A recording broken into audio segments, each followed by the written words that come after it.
Good morning, everybody, and welcome to Education Station. My name is Kristina, and I have Jessica with me today as well. She will be answering your questions real time, so if you have any, go ahead and throw them at us on comments, and we will answer those for you.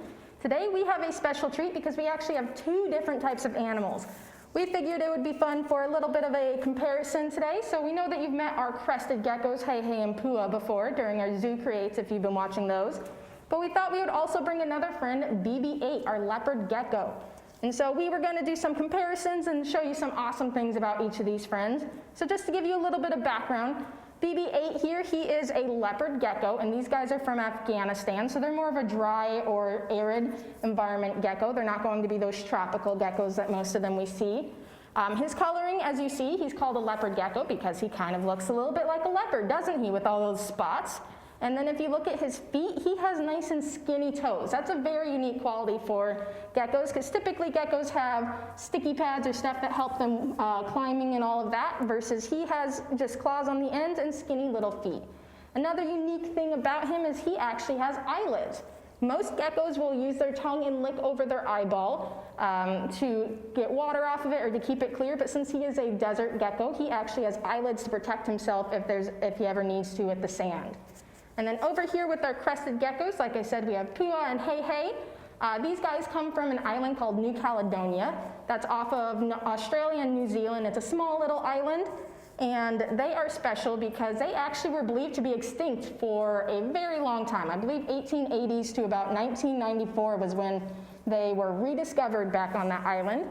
And so that's the awesome thing, is we're still learning a lot of unique things about these guys. But some cool qualities about them is they have claws on the end of their feet, just like our friend BB-8 here, except they also still have those sticky pads. So they are really good at climbing any surface, versus BB-8 here is not going to be as good at climbing surfaces as they are. And then maybe you guys might even be able to see them use those tongues, like I said, to lick their eyeballs if they have water on them. It's really cute to see. Do we have any questions coming in? Not yet. All right, and so our friends over here, Hey Hey and Pua, they are probably only about 6 months old. They're not going to be a full year yet, versus BB-8 here is going to be 6 years old come June this year. So he's a little bit older than our little tiny friends over here. He is also fully grown, versus our friends over here can still grow a lot more. And when these guys are little, though, when leopard geckos are small, they actually are covered in stripes versus spots. And then as they get older, those stripes become more spot-like, as you see here. Do you have anything that you want to know about them, Jessica? Yeah, I'm really interested in knowing their tails look very different. Is there anything special about their tails? That is a great question. So I'll try to see if BB-8 wants to sit so you guys can see his tail really well. So his tail, as you see, it's a little bit chubbier. It's a little bit bigger. Because it has a purpose in the desert. So in the desert, you don't always have food readily available. So what these guys will do is they will sometimes eat anything that they can find when they find it. And then if they go a couple weeks without food, they can actually use their tail as an energy source, because that's actually where their extra fat goes. Their extra fat will sit in their tail, and then they can use that when need be. So that's why he's got a little bit more of a chubby tail. That's where his extra energy and fat sits for him. And then these guys, they don't do that. They don't get really large tails. Usually their tails stay that small and skinny, and their tails are going to help more with balance than they're going to help them with dietary needs. So the leopard geckos have bigger tails because of fat storage, and is that because they live in the desert? Yes. Okay, and so very similar to like why camels have big, stiff humps. They have their humps on their back to have fat reserves as well. It's a nice way to help animals that aren't sure if they're going to have a meal every single day to be able to have kind of like we have a storage or a pantry. This is their storage or pantry for them to pull from. We do have a few questions. Ryan would like to know if geckos can lose their tails. That is a great question, and the answer is yes. All geckos can lose their tail. That is their #1 way of defending themselves, is if they're being chased and someone is trying to get them, what they will do is they will drop their tail, and then the muscles in their tail actually will spasm and keep moving, kind of making it look like a worm. So then whatever animal is chasing them will stop and look down at that tail and be like, oh look, there's some food, and they'll grab the tail while the gecko's running away. The cool thing is, though, almost all species of geckos can actually regrow their tail, so they can keep using that as a form of defense. You can usually tell if they have because they'll have scar tissue around the top of their tail. As you can see, BB-8 has not lost his tail. His tail is still perfectly nice and pretty and everything. And these guys over here have not lost their tail either. And the unique thing about crested geckos, though, is if they lost their tail, they would not grow it back. They are the only species, for no one really knows why, that once they drop their tail in the gecko world, they're not going to grow it back at all. And so can the can geckos, like, do they all regrow their tails over and over again, or does it kind of depend on the species, like whether they can grow it just one time or a couple all It's going to over and depend over? on the species. Like with the New Caledonia geckos, they can't grow it back at all. I'm sure that other species have a kind of time reserved for how many times they can do it. It also depends on how much food they have. If they don't have food around, they're not going to be able to spend that energy to grow a tail. And if they have more food around, then their tail might be able to grow back faster. Okay. Tina would like to know why we chose the name BB-8. We are nerds. So we chose, I'm not actually for sure why we chose BB-8 other than the fact that we had another leopard gecko a while ago called R2-D2. We've also had some in the past. We've had Luke and Leia as leopard geckos in the past. It's kind of been a Star Wars theme for our leopard geckos. So our leopard geckos are Star Wars themed, and then for Hey Hey and Pua, we chose them because they are close, they're Melanesian, you said? Yeah, Melanesian. Which is pretty close to Polynesian, so we decided that we thought that'd be a pretty cute name for them. All right, and then we had a question from Heather. How long will leopard geckos live? That is a good question. Whether in the wild or human care, they typically live between 15 to 25 years. So they have a pretty good life. Like I said, our friend here is only 6 years old, so he's still pretty young. But in the wild, they've found some upwards of 20 years old. All right, Caleb would like to know, do the dots help the leopard geckos camouflage?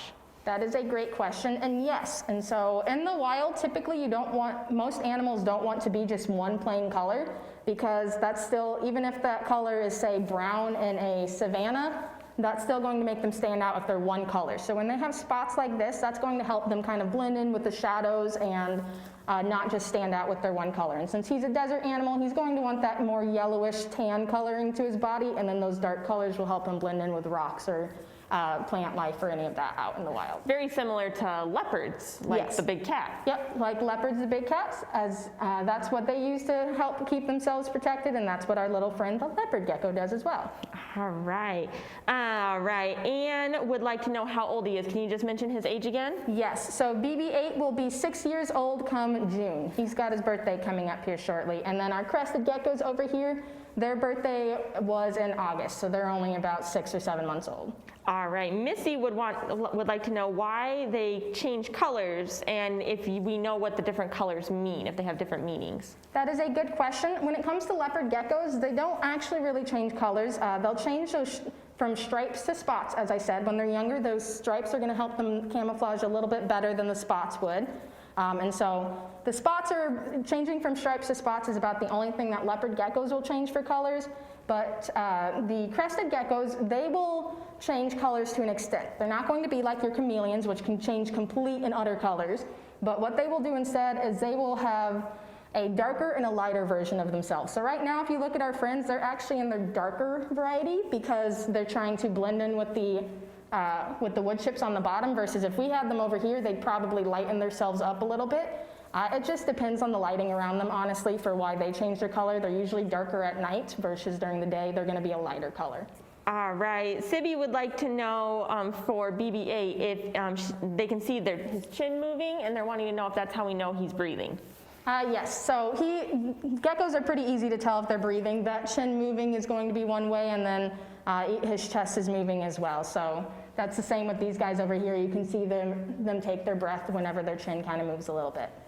All right, Harrison would like to know how fast leopard geckos can run. How fast? I don't know an exact speed. I will look that up for you, but fast enough that, as you see, I keep trying to pull him back, because if he does decide to take a sprint, he is fast enough that he could get away from my hand. Yeah, probably being in the desert, there's not a lot of ground cover, so they need to be able to move pretty fast. They need to move pretty fast, and I will look up specifically how fast. I don't know that fact. All right. Now, you can kind of see the crested geckos, they've been climbing. Going back to their tails, is there anything special about their tails when they're climbing that you can talk about? Yes, so another difference between their tails, since these guys are skinny and these guys are fat, since he doesn't climb, he doesn't really need his tail to do anything other than be that fat reserve. Crested geckos have a prehensile tail, though. It's not going to be fully prehensile like an elephant trunk, which means that they can grab onto things with that tail, but it's going to be able to wrap and kind of give them a little bit extra security when they're climbing. So when we pick them up occasionally, their tails will kind of wrap around their finger a little bit. I think it's adorable and fantastic, but that's what they will do when they're trying to make sure that they're secure. Now, some people think that geckos, since they can climb on smooth surfaces, like they could climb up the side of that little habitat we have for them, they think that their toes are sticky toes, but they're not really sticky, right? No, their toes are not going to be really sticky. They're a little bit different, so if you're probably thinking of frogs when it comes to the sticky toes, these guys actually have some really unique feet that I think are awesome. If they ever climb on the glass, hopefully you guys can see them, but if not, if you Google what a crested gecko foot pad looks like, it's wide like you would see on the sticky feet, but then it's got a whole bunch of little lines all over that pad, and those lines are called lamellas. So that's a big fancy word that pretty much means their little feet are like Velcros. So they kind of, those lamellas have a whole bunch of little tiny things to help grab the surface as they're walking, and then they also have claws on the end to help be a little bit extra grab while they're climbing. So they have those Velcros and then claws as all those as nice ways to make sure that they're climbing well. All right. What kind of food do these guys eat? That is a great question. So BB-8 here is an insectivore, which means he loves his bugs. He got bugs for breakfast this morning. And then our friends over here, the New Caledonia crested geckos, they are actually going to be a fruit and an insectivore. So they like their bugs. They got bugs for breakfast as well. But they will also eat things like mango, banana, all these different types of fruit. And so due to that, we give them fruit sometimes, but then they also get a powder that's specifically made for crested geckos with all the fruits crushed up in it, so then they can get a nice little fruit smoothie every night.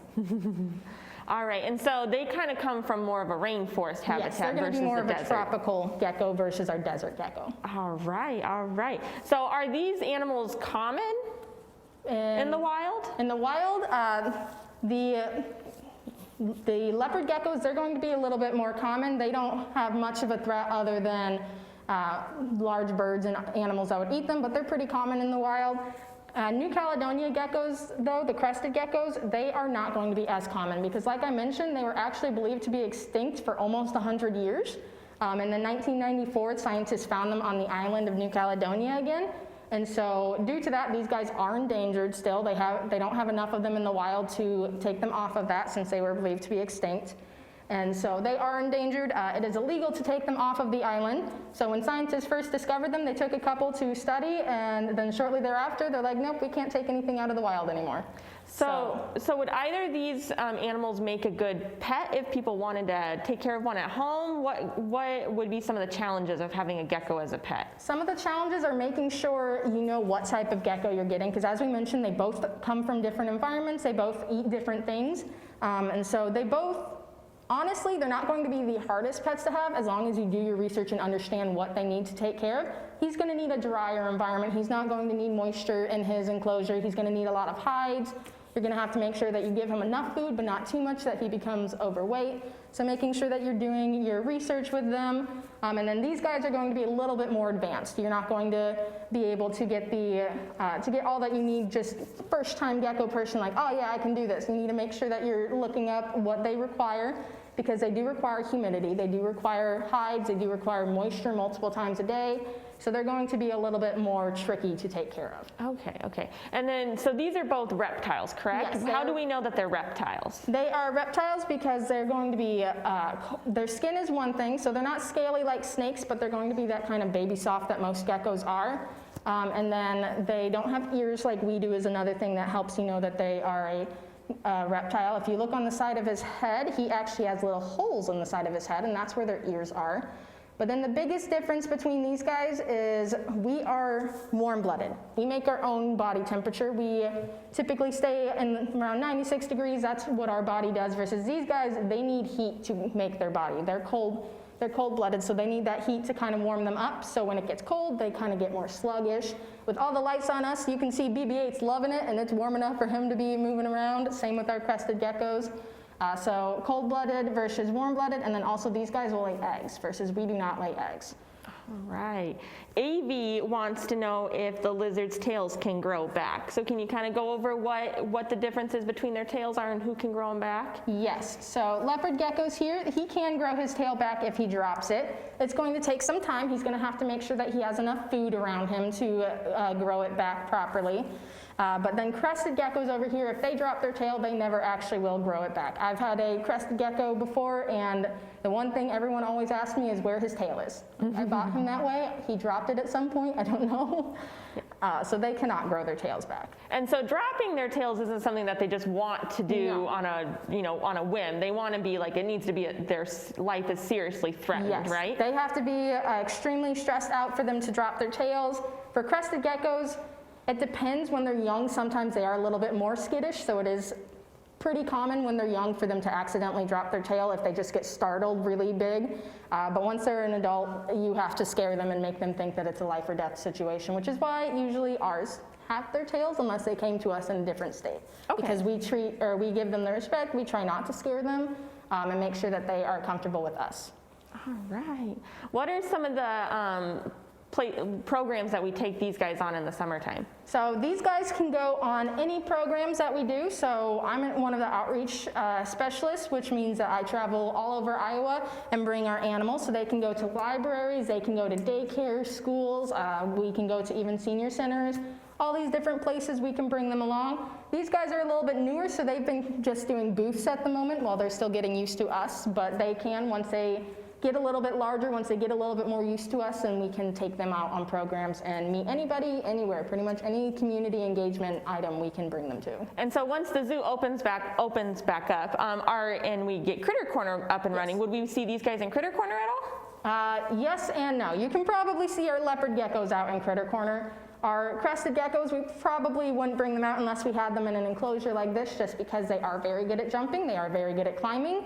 And our Critter Corner edges are only good to an extent. If we have a climber that is this good, he's probably just going to jump on the edge and try to climb higher and higher and higher. So he would stay in an enclosure. He could be out in our Critter Corner though. All right.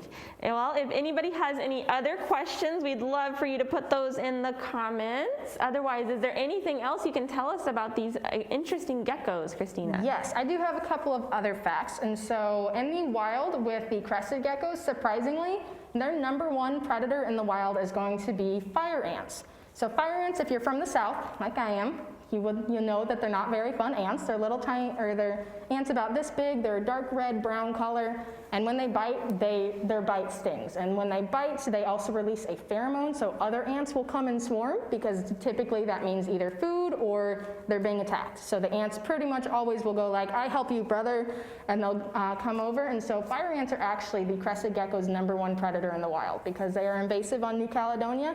And so if they ever, this is why these guys live in the trees too, try to keep them away from the fire ants. But if they ever get caught by a fire ant, then they tend to get swarmed. So those are their number one predators in the wild.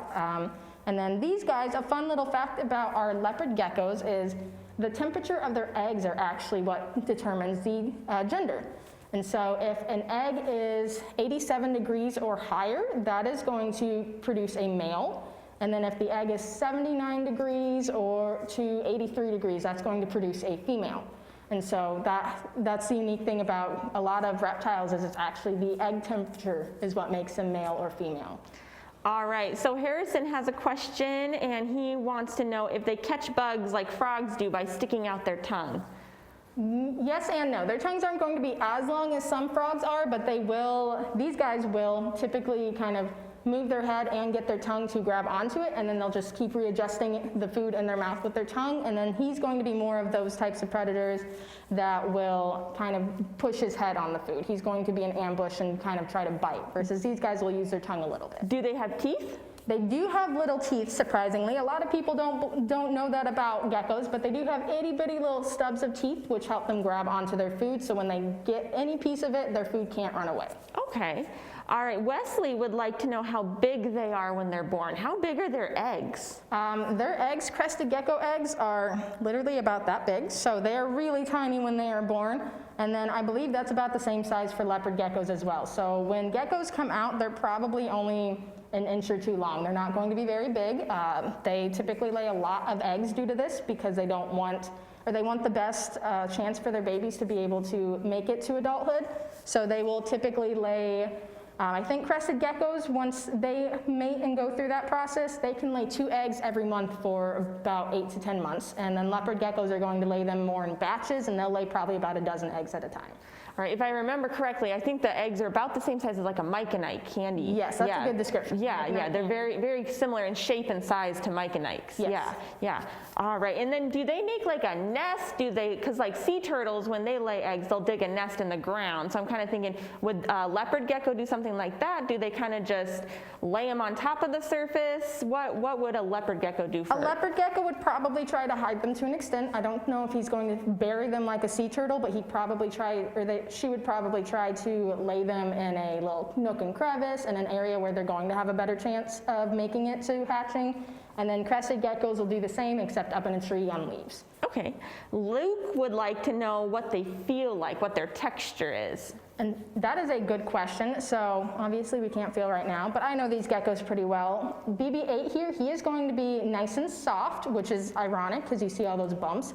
But he's going to be soft and bumpy. He's got bumps, but they're not going to be hard like a turtle or a tortoise or a snake, any of that. And then honestly, crested geckos feel like baby soft skin. All geckos tend to have a little bit softer feel to them than lizards do because they're not covered in scales. So they have that really soft kind of baby smooth skin. All right, and then Libby would like to know, do they mate for life? That is a good question, and typically reptiles do not. They will do more of convenience mating when it comes season. If there is a male around, then that's typically who they'll mate. They're not going to be monogamous, which means mating for life like humans, but they will tend to be more of an opportunistic mater. All right, and you said that the leopard geckos can have large batches of Yep, clutches they're going of to have eggs. what's called clutches, which is when you have more than one egg, or when you have probably more than 3 or 4 eggs in a batch. That's called a clutch, versus crested geckos are only going to lay 2 eggs every month. Okay, very interesting.